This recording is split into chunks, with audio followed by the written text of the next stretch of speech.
Olá, sejam todos muito bem-vindos. Eu sou o professor Guilherme Alves de Melo Franco, especialista em direitos material e processual do trabalho e previdenciário pela Universidade Estácio de Sá do Rio de Janeiro, formado em Direito pela Faculdade de Direito da Universidade Federal de Juiz de Fora, Minas Gerais. Estou a desenvolver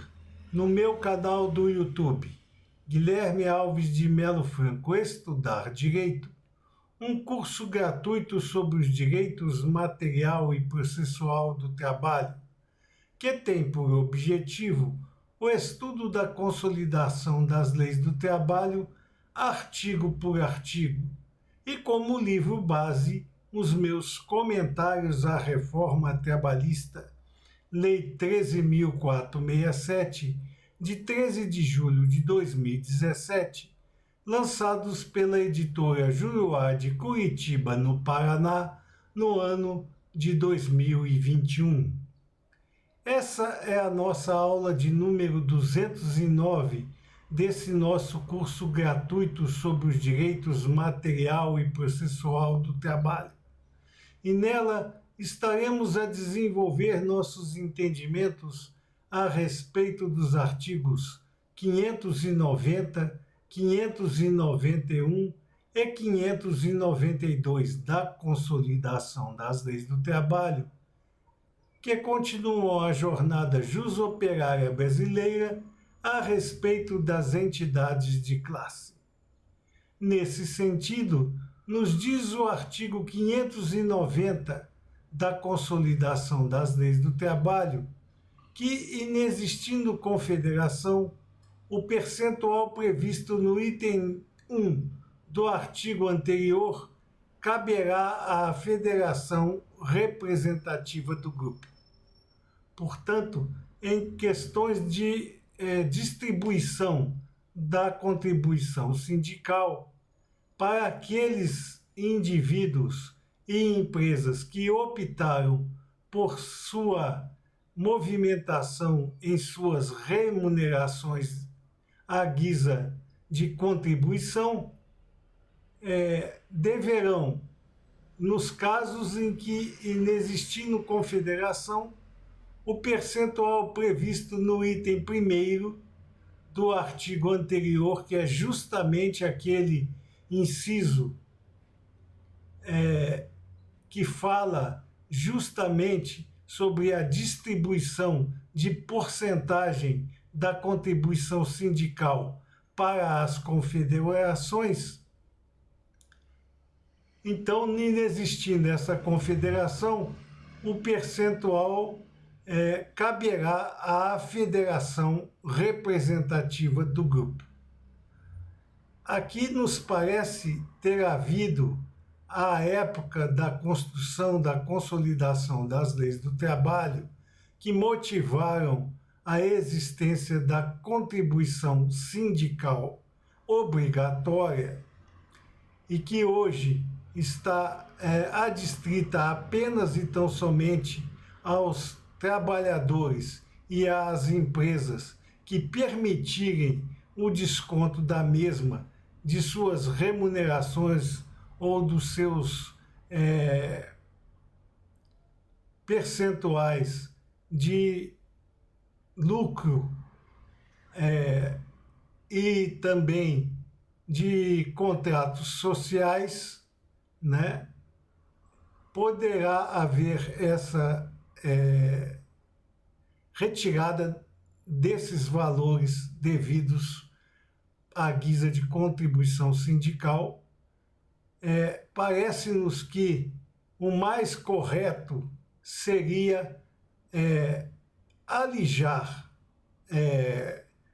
da distribuição aquele percentual devido à confederação e distribuí-lo entre os outros percentuais apresentados pelo artigo 589 em seu item 1º. Mas, ao invés disso, o legislador seletista resolveu que, na existência da confederação, o percentual previsto no item 1 do artigo 589 caberia à federação representativa do grupo. Informamos nesta oportunidade que os parágrafos 1º e 2º do artigo 590 da Consolidação das Leis do Trabalho encontram-se revogados e, portanto, dentro daquela sistemática que assumimos desde o nosso início de curso, como cronograma, não serão objeto de estudo neste momento. Passemos, pois, então, diretamente ao parágrafo 3º do artigo 590 da Consolidação das Leis do Trabalho, que nos informa que, não havendo sindicato, nem entidade sindical de grau superior ou central sindical, a contribuição sindical será acreditada integralmente à conta especial de emprego e salário do governo federal. Ora, aqui é um contrassenso muito grande. Se não há sindicato, nem entidade sindical de grau superior, ou mesmo a central sindical,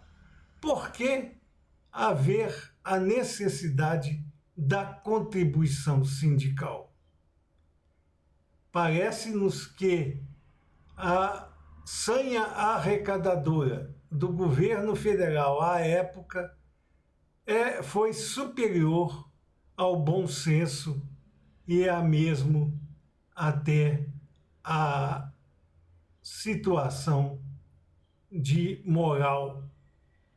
naquela época. Porque se não havia sindicato nem entidade sindical, não haveria que se falar em contribuição sindical, porque não estaria havendo a devida contribuição dos membros da categoria profissional ou econômica para a manutenção da atividade sindical, já que ela seria totalmente inexistente. E não é objetivo, primeiro, da contribuição sindical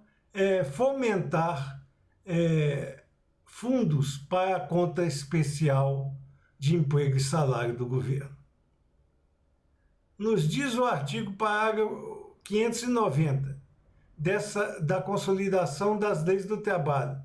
dessa feita em seu parágrafo 4º, que, não havendo indicação de central sindical na forma do parágrafo 1º do artigo 589 dessa consolidação, os percentuais que lhe caberiam serão destinados à conta especial de emprego e salário do governo federal.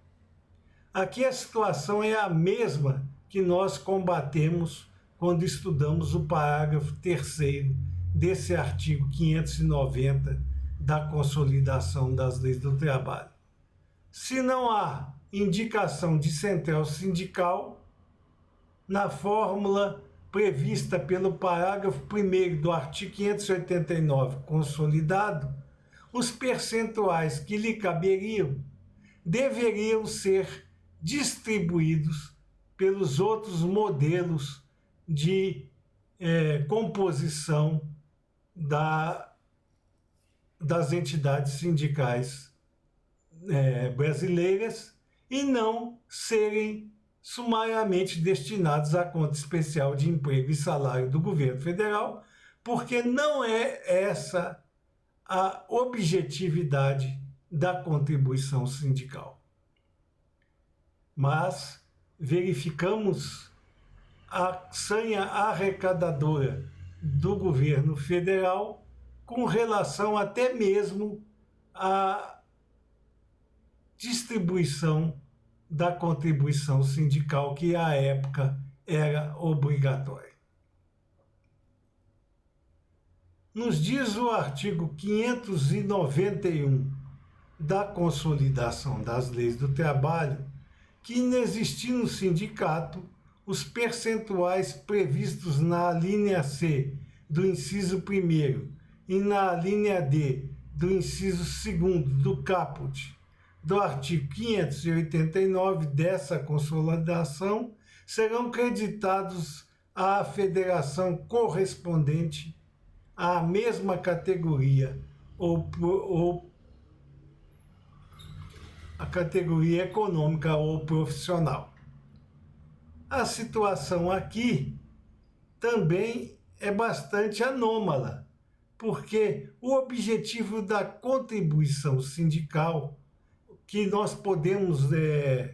apreciar pela própria distribuição da mesma, é justamente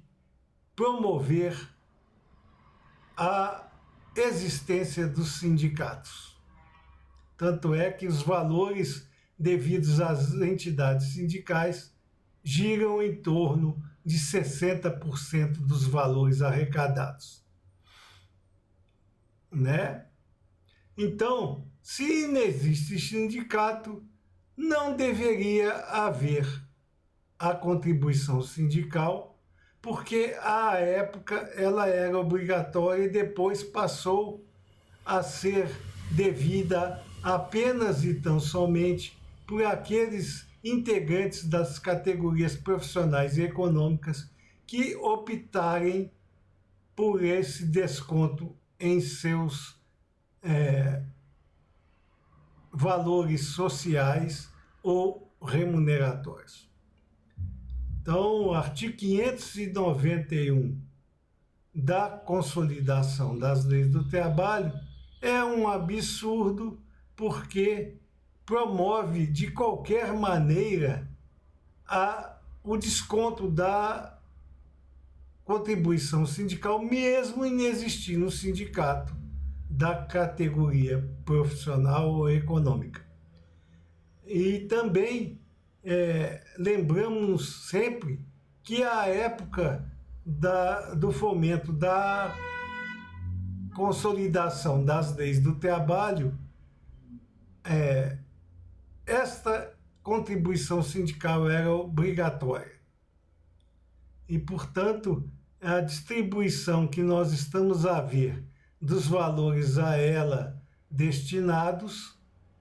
está sendo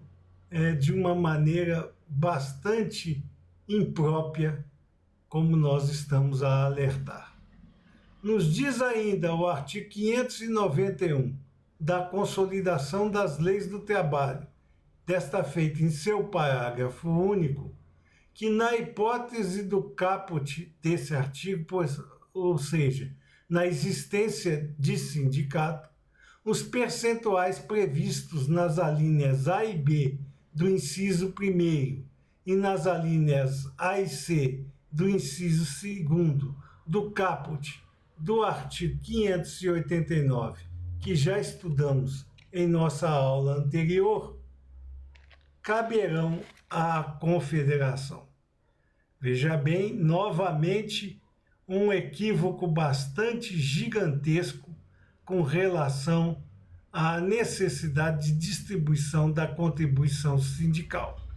Porque, se não há o sindicato, a nosso sentir, não poderia haver a obrigação da contribuição sindical àquela época, e mesmo hoje, com o seu caráter eminentemente representativo da manifestação volitiva de cada integrante das categorias econômicas e profissionais,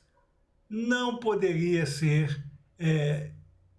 destinada à Confederação pela ausência da entidade de classe a quem os trabalhadores estariam subsumidos diretamente e que, portanto, por esta situação, lhes aproveria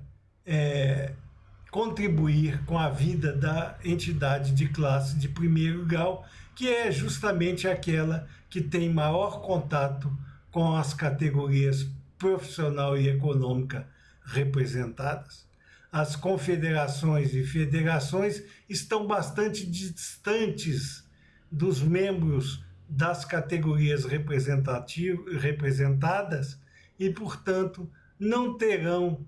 a força para atuar diretamente nos anseios da categoria profissional e econômica. Nos diz o artigo 592 da Consolidação das Leis do Trabalho que a contribuição sindical, além das despesas vinculadas à sua arrecadação, recolhimento e controle, será aplicada pelos sindicatos na conformidade dos respectivos estatutos, visando aos seguintes objetivos. Ora, esse artigo 592 é um exemplo clássico da ingerência do poder público sobre a vida íntima das entidades de classe. E, portanto, com o advento do artigo 8º, inciso 1º da Lex Fundamentalis, não pode mais ser aplicado porque é vedada por aquele fascículo constitucional a interferência do poder público sobre quaisquer aspectos da vida particular dos sindicatos. Então, o artigo 592 encontra hoje óbice inarredável em relação à previsão constitucional. Mas o artigo 592, à época da implementação da consolidação das leis do trabalho, estava a pleno vapor, porque somente após o advento da Constituição de 1988 é que a obrigatoriedade e a ingerência do poder público sobre as entidades de classe deixou de existir. Então, naquela época,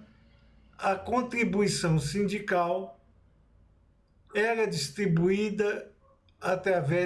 visando os seguintes objetivos. Observe os objetivos apregoados pelo artigo 592 da Consolidação das Leis do Trabalho, que à época já eram utópicos, porque nos parece que o legislador seletista ele entendia que os sindicatos tinham uma representatividade tão grande que os valores atribuídos à contribuição sindical seriam de tal maneira substanciais que os empregados de empregadores e de agentes autônomos teriam que fazer com que essa contribuição sindical servisse para assistência técnica e jurídica, assistência médica, dentária, hospitalar e farmacêutica, realização de estudos econômicos e financeiros, agências de colocação, cooperativas, bibliotecas, creches, congressos e conferências, medidas de divulgação comercial e industrial no país e no estrangeiro, bem que outras tendentes a incentivar e a aperfeiçoar a produção nacional, feiras e exposições, prevenção de acidentes do trabalho e finalidades desportivas. Veja a gama de situações que deveriam ser abrangidas pela contribuição sindical pelos sindicatos para distribuir os poupudos valores que receberiam pela contribuição sindical. Veja bem que nos anos de 1943, quando veio a lume a consolidação das leis do trabalho, e podemos até estender esta situação até os dias de hoje, o trabalhador brasileiro não trazia em si a força da sindicalização. Era muito raro o trabalhador que se sindicalizava, tanto por falta desta justa situação de estrutura mental para a sindicalização, como também pelo medo da repressão dos empregadores e do próprio governo federal àqueles que se aglomeravam nos sindicatos. Então já não havia aquela fórmula pessoal de sindicalização, situação que acontece até hoje. Até hoje nós não temos a capacidade social de promover a nossa associação a qualquer entidade que seja, muito menos as entidades sindicais. Não temos essa memória de sindicalização que veio a ser transmitida para nós com o advento dos trabalhadores estrangeiros que vieram ao Brasil para promover o desenvolvimento do país. Então nós não temos essa verve de sindicalização nas nossas veias. Então imagine que naquela época quase ninguém era sindicalizado e hoje também o montante de trabalhadores sindicalizados é bem inferior ao que deveria ser, porque não há um crédito da massa trabalhadora com relação às suas entidades de classe. Então, jamais a contribuição sindical serviria para cobrir a tantas situações previstas nesse artigo 592 da Consolidação das Leis do Trabalho, mesmo sendo no caso dos empregadores cuja contribuição sindical advém dos valores destinados por seus contratos sociais. Mas nos diz ainda o artigo 592 da Consolidação das Leis do Trabalho, dessa feita em seu inciso 2º, que os sindicatos de empregados deverão distribuir a contribuição sindical para assistência jurídica, assistência médica, dentária, hospitalar e farmacêutica,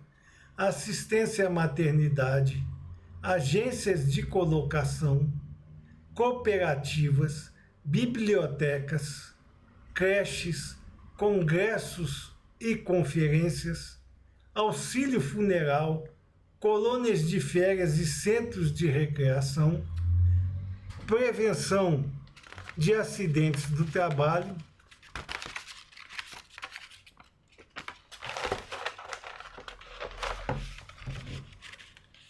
finalidades desportivas e sociais, educação e formação profissional e bolsas de estudo. Quem nos dera que o ambiente sindical tivesse tanta força e tanta capacidade arrecadadora, mesmo nas épocas em que a contribuição sindical era obrigatória, para promover essa gama enorme de situações favoráveis aos trabalhadores. Não havia e não há hoje, ainda menos com a desobrigação da contribuição sindical, que somente pode ser retirada dos valores remuneratórios e estatutários das entidades representativas das categorias econômicas e profissionais, se houver a acordância expressa dos seus integrantes. Então, o artigo 592 da Consolidação das Leis do Trabalho é extremamente utópico para garantir a presença dos valores arrecadados à guisa de contribuição sindical para todos esses eventos ali distribuídos. Nos diz ainda o artigo 592 da Consolidação das Leis do Trabalho, dessa feita em seu inciso 3º, que os sindicatos de profissionais liberais deverão utilizar os valores arrecadados à guisa de contribuição sindical para promover a assistência jurídica, assistência médica, hospitalar e farmacêutica, assistência à maternidade, bolsas de estudo, cooperativas, bibliotecas, creches, congressos e conferências, auxílio funeral, colônias de férias e centros de recreação, estudos técnicos e científicos, colônias de férias e finalidades desportivas e sociais, educação e formação profissional e prêmios por trabalhos técnicos e científicos. No mesmo sentido, e até num sentido mais grave, quando se trata de sindicatos de categoria profissional cuja arrecadação recai sobre as remunerações dos próprios trabalhadores e representam apenas e tão somente a um dia de trabalho dos mesmos, é sumariamente difícil e até mesmo podemos colocar a nível de impossibilidade que a contribuição sindical venha a proporcionar aos sindicatos de profissionais liberais, e aqui o caso é de profissionais liberais, ou seja, que não são empregados e, portanto, têm que contribuir de acordo com os seus percentuais econômicos,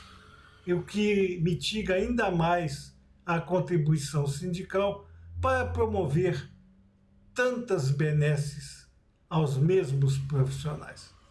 É impossível hoje que isso aconteça,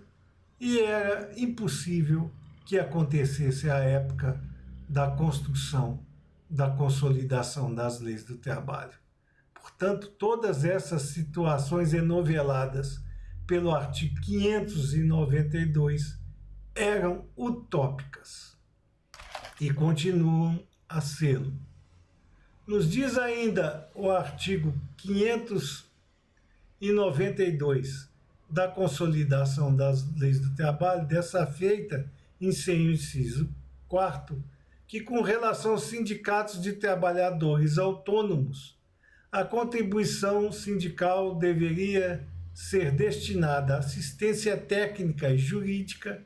assistência médica, dentária, hospitalar e farmacêutica, assistência à maternidade, bolsas de estudo, cooperativas, bibliotecas, creches, congressos e conferências,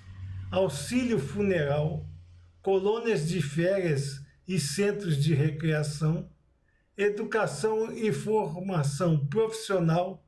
finalidades desportivas e sociais. O que nós já sabemos é impossível de ser assumido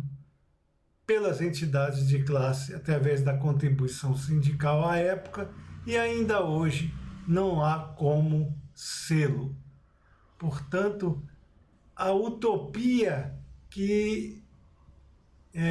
motivou o legislador seletista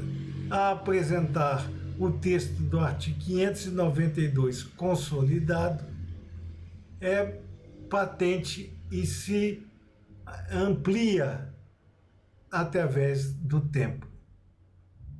Nos diz ainda o artigo 592 da Consolidação das Leis do Trabalho que a aplicação prevista nesse artigo ficará a critério de cada entidade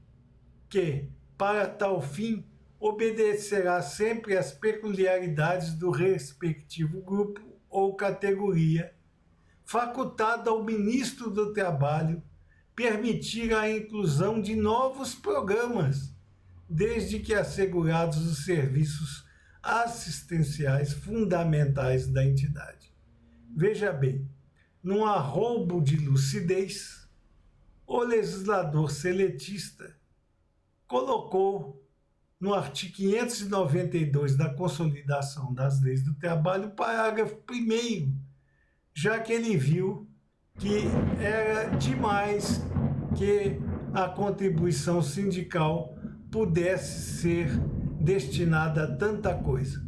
Então ele previu no seu parágrafo 1º, descartando toda essa movimentação que ele fez durante os incisos do artigo 592, o parágrafo 1º,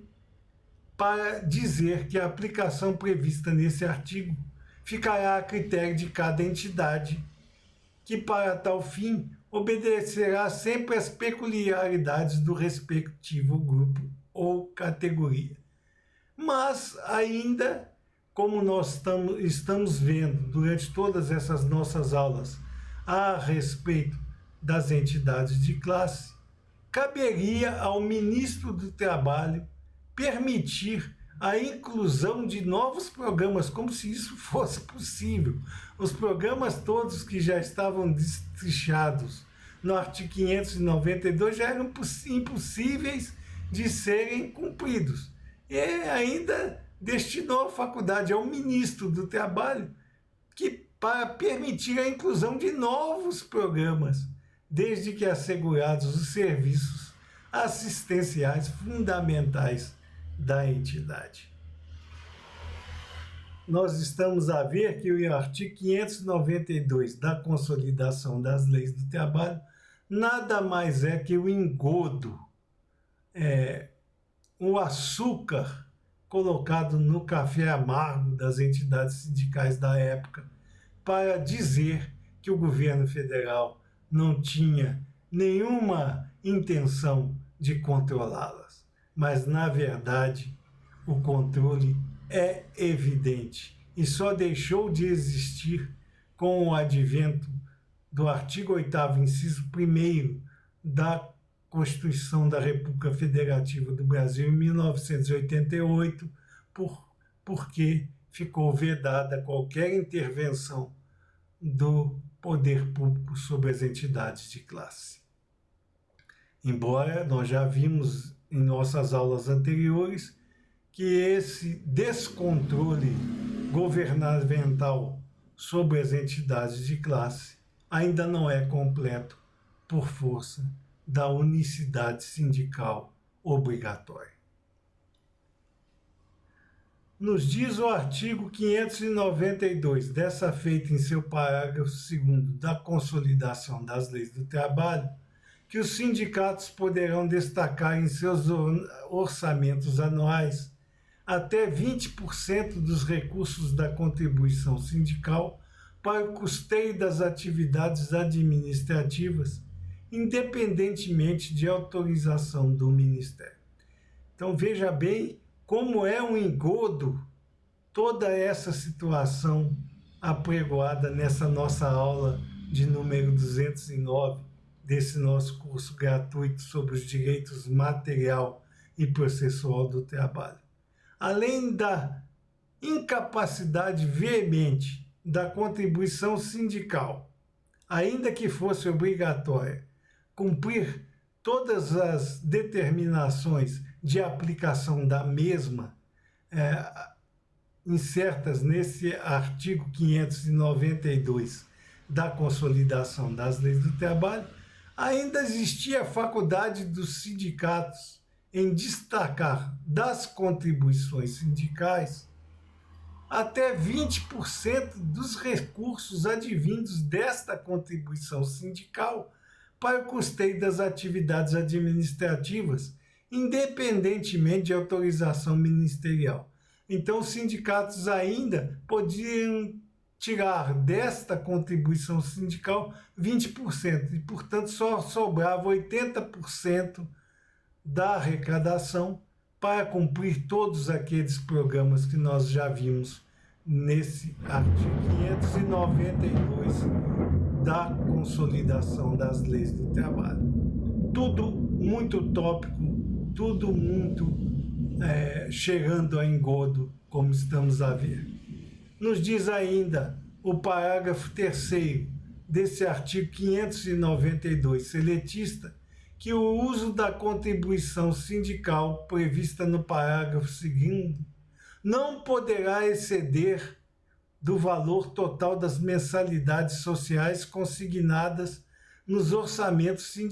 dos sindicatos, salvo autorização expressa do Ministério do Trabalho. Então, com relação ao uso da contribuição sindical, ainda havia a determinação que o uso não poderia exceder do valor total das mensalidades sociais consignadas nos orçamentos dos sindicatos, o que mitigava ainda mais o poderio financeiro da contribuição sindical. Novamente, temos que nos ater à situação que tudo isso não passava de um grande engodo. Mas o ministro do Trabalho, num arroubo de situação de amparo às entidades de classe, poderia autorizar expressamente o uso dos valores da contribuição sindical acima do valor total das mensalidades sociais consignadas nos orçamentos dos sindicatos. Tudo isso era muito bonito no papel, mas na prática nunca teve lugar. E atualmente, com o advento do artigo 8º, inciso 1º da Constituição da República Federativa do Brasil, não é mais obrigatória a utilização de todo esse arcabouço do artigo 592 da Consolidação das Leis do Trabalho.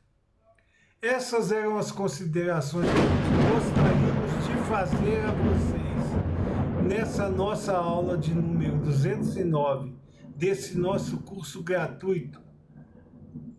sobre os direitos material e processual do trabalho, e aproveitamos a oportunidade para agradecer a presença de todos vocês nessas nossas aulas e concitar ainda uma vez mais àqueles que ainda não fizeram, que se inscrevam no nosso canal e deixem seus likes nas nossas aulas, porque é através destas duas atividades simples que vocês estarão a nos auxiliar no sentido de manter íntegro esse nosso curso gratuito sobre os direitos material e processual do trabalho